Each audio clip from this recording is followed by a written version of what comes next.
Hey everybody, it's Rabbit. Welcome to the channel. And today we're going to be running through the April 2023 battle rating changes for ground battles in War Thunder. So this is going to be quick and dirty. We're just going to go through the battle rating changes and what it means for different vehicles and lineups. And we're going to start with what I call the seal clubbers. These are the SDKFC 140-1, 222, 234-1, etc, etc, etc. These vehicles in general are just kind of used for seal clubbing a lot of times because they're very fast vehicles, they're very mobile. If you have good crew skills, they're very reactive. And a lot of low tier vehicles, especially with low crew skills, are not good at reacting to them. The top three, the 141, 222, and 234 one, all have autocannons, so they're actually pretty good at just mowing down lower tier vehicles.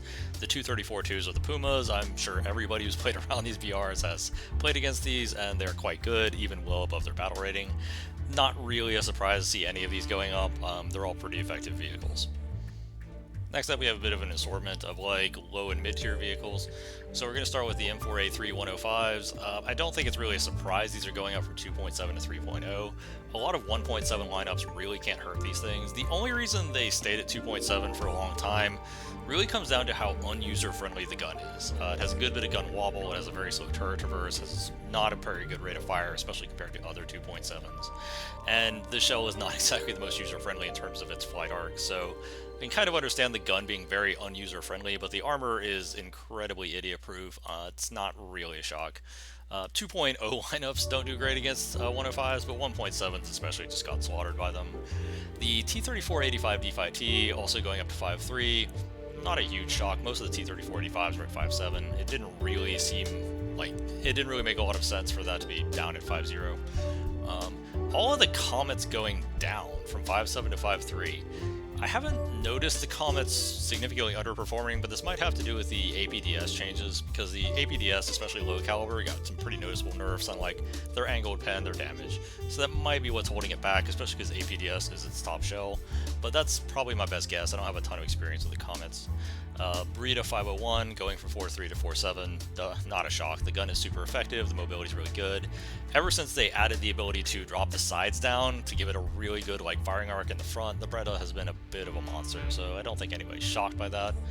The Bosfark is a little surprising. 4.7 to 5.0, I haven't noticed them being all that crazy, but that might just be me. They just seem like they're a pretty good AA, but apparently Gaijin thinks that warrants them going up. The 2S6 going down to 10.7 is a bit of a joke, though. I don't know what Gaijin is doing. They seem to be really obsessed with trying to get the 2S6 down in battle rating, and I just don't concur. Like, the quad 30mm is a very effective weapon. The missiles still generally work, although they are worse than they used to be.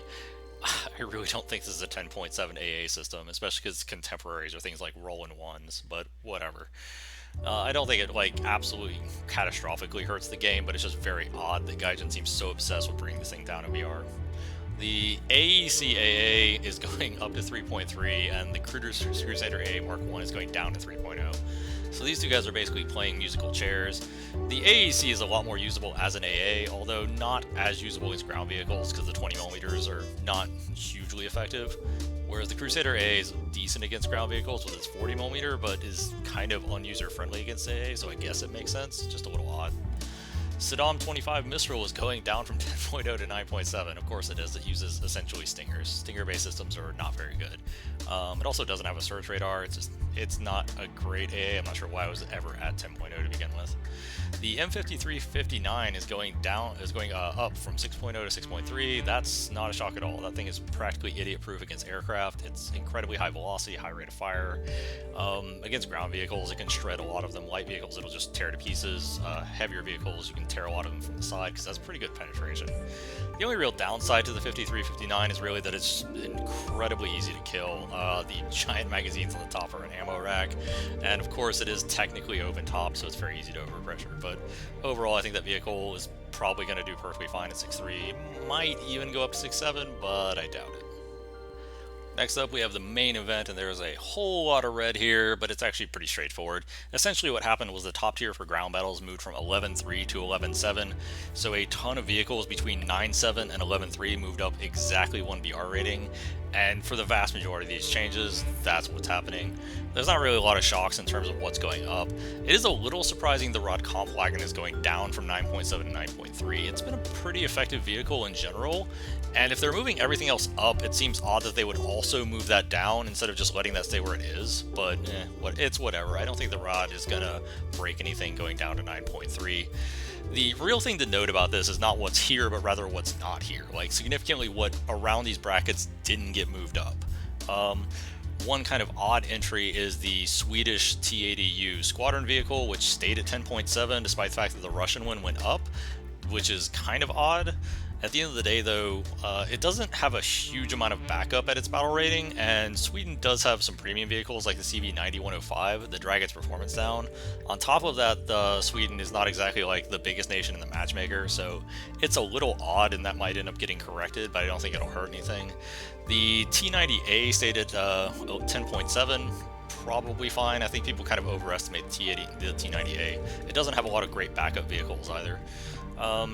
The big one that I think a lot of people missed was the IPM-1 didn't go up, and neither did the M1A1. So this gives USA two fairly strong MBTs at this battle rating that can really just wreck everything they fight. Because at 10.7, you can only see 11.7 in a max up tier, and you can see battle ratings like 10.0 and 10.3 fairly commonly. And in most of my games with the IP1, when I was testing this out, that's exactly what happened. And 10.0 to 10.3 is where you have premiums like the Terms, the Leopard 2, etc.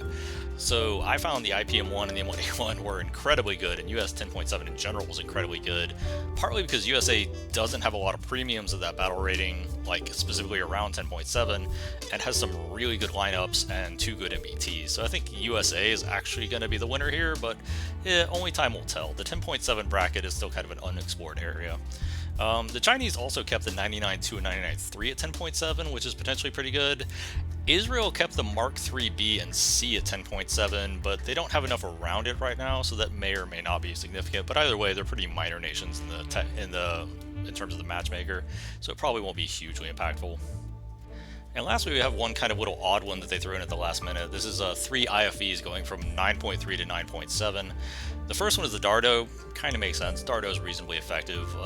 I could see that argument. The BMP-2M really needs to go higher, like 10.3, 10.7. I mean, it has 4 ready-to-fire missiles that it can shoot while moving. They can kill any vehicle in the game. I don't really know why it's still anywhere near this battle rating, but I guess it is what it is. At least it's going up. The A3 Bradley, though, A3 Bradley gets hurt really bad by this. The A3 Bradley has essentially no lineup at 9.7.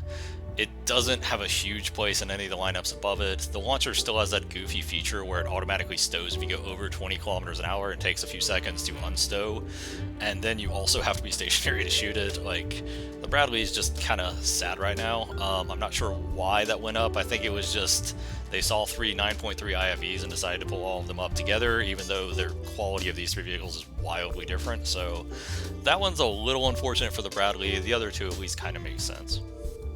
And overall, that's our video. The battle rating changes on the whole I feel are pretty positive. Moving up to 11.7 opens up a 10.7 bracket that previously wasn't really that viable because you just get thrown in the top tier anyway. The 2S6 going down is a little weird. I'm not really sure what's going on with that. The Bradley going up, the A3 Bradley going up, is a little rough for that particular vehicle, but overall the changes on the whole seem to be pretty positive. Hope you enjoyed it. Hope you liked the video. If you want me to do videos on battle rating changes in the future, make sure to let me know in the comments because I'm kind of testing this out. So hope you enjoyed it. Have a nice day, everybody.